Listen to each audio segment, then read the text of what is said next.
ఇకపై అలా కుదరదు. నేనే నేరుగా ఫీల్డ్లోకి దిగుతా. ఏ మాత్రం లోపాలు కనిపించినా బాధ్యులను స్పాట్లోనే సస్పెండ్ చేస్తా. ఇది అధికారులకు సీఎం రేవంత్ ఇచ్చిన సీరియస్ వార్నింగ్.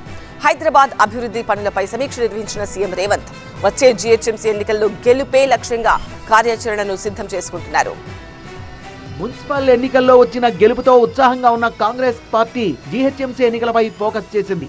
రాబోయే పరిషత్ ఎన్నికలతో పాటు జీహెచ్ఎంసీ ఎన్నికల్లో కూడా ఇదే తరహా జోరు చూపించాలని భావిస్తున్న కాంగ్రెస్ నాయకత్వం దిశగా ముందస్తు కసరత్తు మొదలుపెట్టింది. క్రమంలో మున్సిపల్ శాఖపై సమీక్ష నిర్వహించిన సీఎం రేవంత్ రెడ్డి అధికారులకు కీలక ఆదేశాలు జారీ చేయడంతో పాటు పలు హెచ్చరికలు కూడా చేశారు. మున్సిపల్ పరిపాలన, పట్టణాభివృద్ధిపై సంబంధిత అధికారులతో చర్చించిన ఆయన ఇటీవల విడిపోయిన గ్రేటర్ హైదరాబాద్ మున్సిపల్ కార్పొరేషన్ పై సమాలోచనలు జరిపారు. జీహెచ్ఎంసీని విభజించి 3 కొత్త కార్పొరేషన్లుగా ఏర్పాటు చేయడంపై అధికారులు లేవనెత్తిన పలు సమస్యలకు సీఎం రేవంత్ రెడ్డి పలు సూచనలు చేశారు. అదే సమయంలో 3 కార్పొరేషన్లలో కూడా పారిశుధ్యంపై అధికారులు స్పెషల్ ఫోకస్ పెట్టాలని పేర్కొన్నారు. త్వరలోనే తాను ప్రతి జోన్ లో స్వయంగా పర్యటిస్తానని అధికారులకు స్పష్టం చేసిన సీఎం రేవంత్ రెడ్డి సమయంలో రోడ్లు శుభ్రంగా లేకపోయినా పారిశుధ్య సమస్యలున్న సంబంధిత అధికారులపై వెంటనే చర్యలు తీసుకుని స్పాట్ లోనే సస్పెండ్ చేస్తానని హెచ్చరించారు.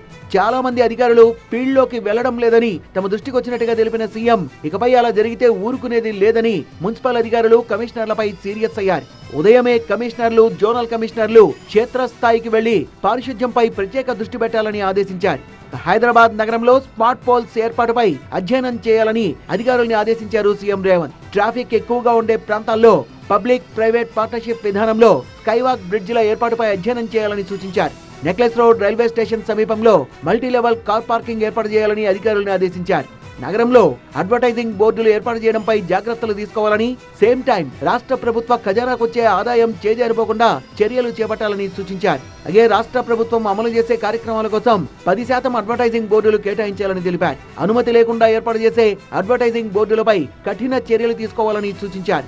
నగరంలో ఉన్న అన్ని పార్కుల వివరాలని సేకరించాలని ఆదేశించారు. మున్సిపల్ ఎన్నికలు పూర్తి కావడంతో కొత్తగా ఎన్నికైన మేయర్లు, డిప్యూటీ మేయర్లు, మున్సిపల్ చైర్మన్లు, వైస్ చైర్మన్లకు ఒకరోజు ట్రైనింగ్ ఇవ్వాలని అధికారుల్ని ఆదేశించారు సీఎం.